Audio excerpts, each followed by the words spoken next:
Marcelo Santos, fundador e presidente do Movimento de Promoção da Igualdade Étnico-Racial Tenho Fé, sou do Candomblé. Ultimamente, 2 oferendas foram depositadas na Praça Padre Mateus, aqui em Sage. O que se falar, Marcelo? Veja bem, Hélio, aquilo ali são oferendas, né? São agrados, são ofertas, são presentes que adeptos e simpatizantes da religiosidade matriz africana depositam em vias públicas, como fazem outros municípios, exemplo da própria capital, né, do estado da Bahia, exemplo da própria capital federal, que é o Distrito Federal Brasília, que eu citava, inclusive, que em uma de minhas idas a Brasília, eu vi uma oferenda perto, né, da Câmara dos Deputados, o que diz que não é uma coisa restrita em Santo Antônio de Jesus, é uma coisa que ocorre, creio que nos 417 municípios da Bahia e no Brasil, em sua ampla maioria de estados e municípios.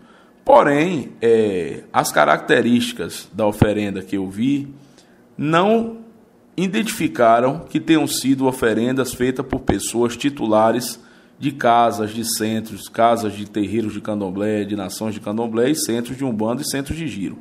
Acredito e creio eu que aquela oferenda tenha sido de algum simpatizante que quis, em sua vontade individual, professar e manifestar a sua fé, mas que com certeza não foi de pessoas que possuem casas abertas, pessoas que são iniciadas, né, na religiosidade matriz africana, que possuem cargos, ou até mesmo que sejam ambiães, que são os que não são ainda iniciados, mas que frequentam com assiduidade e participam dentro daquilo que lhes são permitido, né, participam dos procedimentos litúrgicos das casas de candomblé.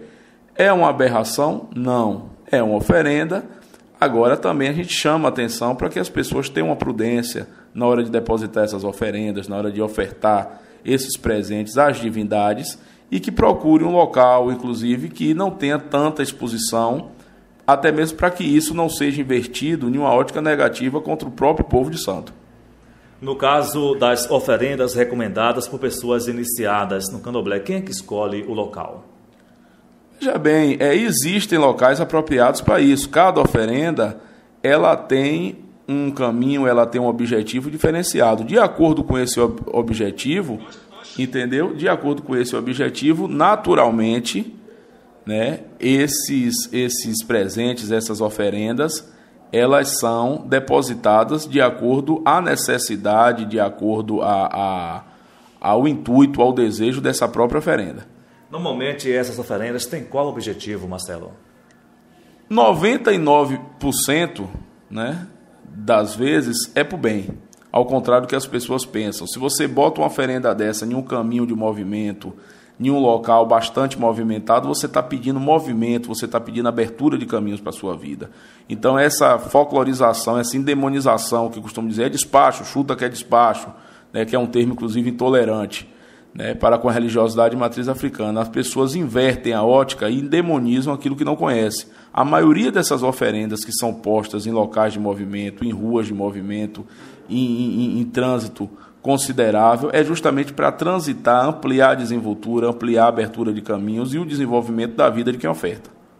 Estamos ouvindo Marcelo Santos, ele que é fundador e presidente do Movimento da Promoção da Igualdade Étnico-Racial Tenho Fé, sou do Candomblé. O que é que difere o Candomblé da Umbanda?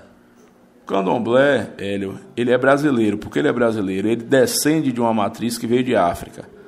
O Candomblé ele é subdividido em nações, né, a nação de Angola, a qual faço parte, que descende de um tradicionalismo religioso de origem banto. Tem as pessoas que são iniciadas na nação de Queto, que já é o culto da linguística iorubana. Tem as pessoas que são Jeje, que é da costa do Daomé, adeptos de um tradicionalismo religioso Fon. Tem as pessoas que são Ijexá. Isso vem de África, é uma matriz que vem de África. E a Umbanda foi criada no Brasil, ou seja, pegou-se o culto, a ancestralidade através de pretos velhos, pretas velhas, caboclos, divindades, encantados, guias, marujos, associaram a esses orixás, ampliaram e preservaram o sincretismo religioso e daí surgiu a Umbanda. A cidade de Santo Antônio de Jesus hoje tem em média quantos terreiros? Aproximadamente, Hélio, 50 casas, divididas em terreiros de candomblé, centros de umbanda e centros de giro de caboclo, que é outra linhagem também bastante associada de Umbanda, que não inicia pessoas, mas que tem sua liturgia e seus procedimentos internos. Ultimamente morreu em Santo Antônio de Jesus, no Hospital Incá, Mãe Estela. Uma polêmica gerada sobre a morte de Mãe Estela é que o corpo estava sendo velado em Nazaré e, por decisão judicial, teve que ser velado e sepultado em Salvador. O que você tem a falar sobre esse fato? São dois parâmetros que envolvem, essa situação. A primeira, Mãe Estela de Oxóssi e Alorixá do Ilê Axé Opó Afonjá, hoje de saudosa memória, porém de inesquecível, fez sua liderança, exerceu por várias décadas o sacerdócio naquela casa tradicional, mas há um ano atrás, pouco mais de um ano, ela, por decisão própria, lúcida, resolveu se mudar para a cidade de Nazaré. Chegou a dar uma entrevista no Jornal à Tarde, eu tenho cópia disso, em que ela disse: para lá não volto mais. Chegou a associar o EBE, a comunidade, a um hospício, se dizendo, inclusive, incomodado e se sentindo mal naquela presença daquelas pessoas e chamando, inclusive, dizendo, inclusive, que o presidente da Sociedade Cruz Santa do Axé Opó Afonjá, o senhor Ribamar Feitosa, que foi um dos que solicitou o translado do corpo, estava meio atrapalhado. Então, a senhora Maria Estela de Azevedo Santos foi quem faleceu, não foi Mãe Estela. Como cidadã, ela tinha e tem direito e opção própria. Ela esboçou em vida que o desejo dela seria ser velada e sepultada no município de Nazaré das Farinhas. Essa senhora tinha uma relação de união estável com Graziela Domini Peixoto, que inclusive foi psicóloga aqui em Santo Antônio de Jesus, fez inclusive a primeira campanha de combate às drogas nesse município, e em comum acordo com ela e a companheira, ficou estabelecido que após o seu falecimento ela seria velada e sepultada em Nazaré. Na condição de dona do próprio corpo, solicitou, inclusive, e aí sou testemunha ocular, porque vi essas solicitações não só no período do INCAR, mas também na residência dela em Nazaré, que não fosse feito nenhum procedimento litúrgico em seu corpo, em seu cadáver. Desrespeitar o desejo dessa senhora em ser velada em Nazaré, o desejo dessa senhora em ser enterrada em Nazaré, o desejo dessa senhora ter o seu cadáver preservado a sua integridade física, porque era um direito dela. Inclusive, chama a atenção, hierarquia em candomblé é posto. Quem estava hierarquicamente ao patamar de Maria Estela de Azevedo Santos, Mãe Estela de Oxóssi, para fazer os atos fúnebres nela? Já que hierarquicamente não tínhamos duas pessoas do grau de Mãe Estela em plena faculdade mental, em pleno exercício da função no estado da Bahia e provavelmente no Brasil. Então, são perguntas, são arbitrariedades que maculam, a história e a trajetória do candomblé de modo geral. Acompanhei o velório, estive no INCAR, estive na hora praticamente do falecimento, inclusive no INCAR, o corpo sendo preparado para ir para o caixão. Chegaram 4 representantes do Ilê Axé Opó Afonjá, inclusive querendo adentrar a força no necrotério, querendo pegar o corpo de qualquer maneira. Foi preciso que nós chamássemos a polícia, que inclusive eu gostaria de agradecer ao coronel Jader e ao coronel Matias do Corpo de Bombeiro, que nos forneceu inclusive uma viatura do Corpo de Bombeiro para que pudéssemos acompanhar esse translado dos municípios de Santo Antônio para Nazaré, para que mantivéssemos a integridade emocional e física, emocional da família, da esposa e de todos nós que estávamos acompanhando, ao contrário do povo do Afonjá, e que a integridade física para que não pegasse o corpo de qualquer jeito. Passamos a noite em Nazaré, amanhecemos o dia e, por surpresa, fomos apanhados por uma liminar da juíza de Nazaré, aonde, sem nenhum conhecimento litúrgico, desrespeitou e descumpriu o direito adquirido de uma esposa, de uma cônjuge, de enterrar sua esposa, simplesmente baseada pelo achismo religioso, onde o Estado brasileiro é laico. Aí eu vos pergunto, Mãe Estela nasceu do axé e morreu no axé, mas se tivesse aderido a outro viés religioso? Se Mãe Estela, antes de morrer, tivesse virado evangélica, será que seria imputada a ela, contra gosto da vontade dela, uma liturgia de matriz africana à revelia da escolha religiosa dela? Porque foi desrespeitado. Levou-se em consideração o pedido de uma sociedade composta por alguns aristocratas e se descumpriu o desejo da própria dona do estado cadavérico, a dona do próprio corpo, de não retornar mais àquele espaço e de não ter o seu corpo exposto a nenhuma liturgia fúnebre.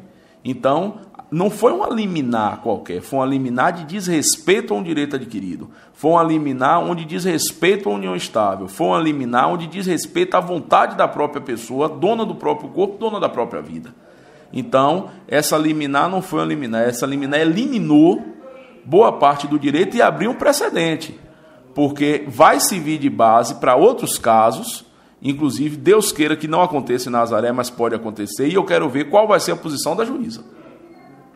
Então, a gente fica triste, né? O direito, a gente entende que existem jurisprudências, que são interpretações diversas. Graziella, inclusive, poderia muito bem ter derrubado essa liminar, porque, ao meu ver, uma liminar simplesmente transcrita de Google, porque essa senhora não é iniciada, essa juíza não é iniciada, portanto, ela não entende de axexê e não sabe de liturgia, ela não sabe o grau hierárquico de uma estela para disciplinar o que deve ou não ser feito nesse corpo, e muito menos pré-julgar qual procedimento seria esse. Então, com todo o respeito que tem uma magistrada, entendo que decisão judicial se questiona na justiça e Graziella poderia ter feito isso. Não fez, porque ao contrário do EBE, que é a comunidade do Opó-Fonjá, Graziella preservou e manteve a preservação do corpo físico, da memória, mas acima de tudo zelando pela parte espiritual de uma estela. Marcelo, obrigado. Algo mais? Fique à vontade. Veja bem, Hélio, eu gostaria de agradecer, né, parabenizar a Tribuna do Recôncavo por buscar os devidos esclarecimentos dos fatos, dizer que, infelizmente, ainda convivemos em uma sociedade intolerante, preconceituosa, homofóbica, racista e cheia de preconceitos que não serão da noite para o dia que iremos vencer, mas que passo a passo temos procurado superar. Me colocar à disposição não só da população de Santo Antônio de Jesus, mas de todos os ouvintes, leitores, acompanhantes e simpatizantes do site Tribuna do Recôncavo de modo geral, sobretudo na busca por uma efetiva consolidação de uma sociedade mais justa e igualitária. Muito obrigado e feliz 2019 para todos nós. Ouvimos Marcelo Santos, que exerce a função de Tata Muxique Roche Alê. Hélio Alves, para o Tribuna do Recôncavo, a notícia com credibilidade.